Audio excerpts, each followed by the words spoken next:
வணக்கம். இந்த வீடியோவில் நம்ம வந்து பார்த்தீங்கன்னா கேரக்டரிஸ்டிக்ஸ் ஆஃப் த டிக்ஷனரிஸ் அதை பற்றி பேச போகிறோம்.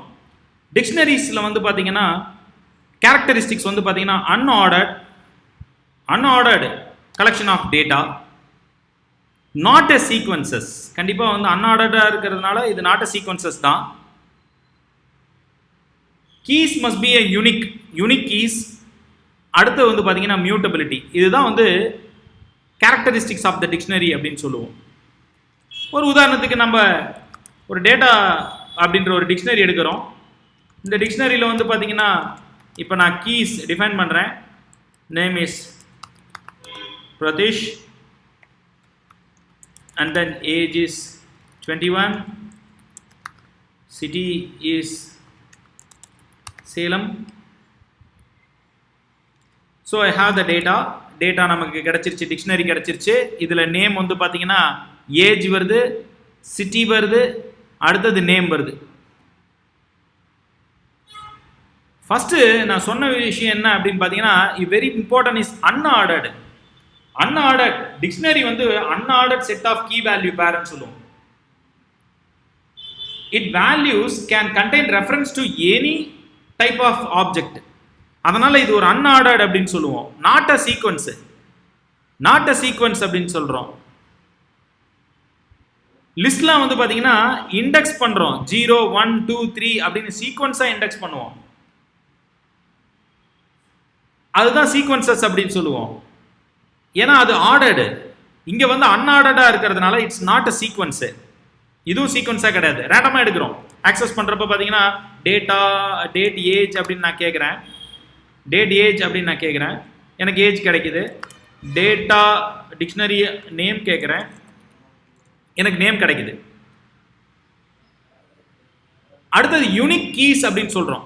யூனிக் கீஸ் அப்படின்னு இருக்கப்ப இங்கே நான் வந்து பார்த்தீங்கன்னா again I would like to change something in the dictionary. City நான் கொடுத்துருக்கேன், டிஸ்ட்ரிக்ட் கொடுக்குறேன். டிஸ்ட்ரிக்ட் ஆல்சோ ஏ சேலம். இங்கே பாருங்க, இப்போ நான் டேட்டா கால் பண்ணுறேன்.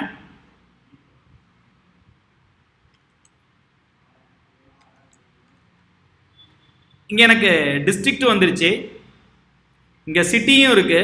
Unique key, 2 different keys having same value. இது ஒரு அருமையான இம்பார்ட்டண்டான கேரக்டரிஸ்டிக்ஸ். கீஸ் வந்துட்டு பார்த்தீங்கன்னா யூனிக்காக இருக்கு. அதனால வந்து பார்த்தீங்கன்னா இங்கே நமக்கு வேல்யூ சேமாக இருந்தாலும் பிரச்சனை கிடையாது. இங்கே நான் டேட்டாவில் வந்துட்டு பார்த்தீங்கன்னா எனக்கு நான் டிஸ்ட்ரிக்ட் கூப்பிட்டேன்னா எனக்கு சேலம் தான் கிடைக்கும். அதனால இந்த இடத்துல வந்து பார்த்தீங்கன்னா யூனிக் கீஸ் அதுவும் ஒரு இம்பார்ட்டண்டான கேரக்டரிஸ்டிக்ஸ். அடுத்து மிக முக்கியமாக மியூட்டபிலிட்டி. இப்போ நான் டேட்டா ஆஃப் சிட்டி வந்து நான் சேஞ்ச் பண்ணுறேன். ஈக்குவலன் டு சென்னை அப்படின்னு சேஞ்ச் பண்ணிட்டேன். இப்போ நான் டேட்டா கால் பண்ணுறேன். எனக்கு வந்து பார்த்தீங்கன்னா சிட்டி வந்து சென்னை அப்படின்னு சேஞ்ச் ஆகிடுச்சு. ஃபஸ்ட்டு என்ன இருந்துச்சு, சேலம் அப்படின்னு இருந்துச்சு. இப்போ சிட்டி வந்து சென்னைன்னு சேஞ்ச் ஆகிருக்கு. இந்த மாதிரி நான் டேட்டா கேட்டுட்டு இருக்கப்ப ஐடி ஆஃப் டேட்டா ஐடி கேட்குறேன். மெமரி லொக்கேஷன், இது ஒரு மெமரி லொக்கேட் பாயிண்ட் பண்ணிட்டு இருக்கு. Address of the dictionary point பண்ணிட்டு இருக்கு. இப்போ மாடிஃபை பண்ண பிறகும் நான் ஐடி ஆஃப் ஃபங்க்ஷன் யூஸ் பண்ணுறேன். இங்கே பாருங்க, அதே லொக்கேஷன், இங்கே என்ன லொக்கேஷன் இருக்கோ அதே லொக்கேஷனை பாயிண்ட் பண்ணிட்டு இருக்கு. பட் இன் பிளேஸில் எனக்கு வந்து பார்த்தீங்கன்னா சேஞ்சஸ் டேக் பிளேஸ் ஆயிருக்கு. அதனால இதை மியூட்டபிலிட்டின்னு சொல்லுவோம். இதெல்லாம் இம்பார்ட்டண்டான கேரக்டரிஸ்டிக்ஸ் சொல்லுவோம். டிக்ஷனரியில் இம்பார்ட்டண்டான கேரக்டரிஸ்டிக்ஸ் சொல்லுவோம். அடுத்த வீடியோவில் இன்னும் சில ஆப்ரேஷன்ஸ் பற்றி நம்ம பேசுவோம். நன்றி, வணக்கம்.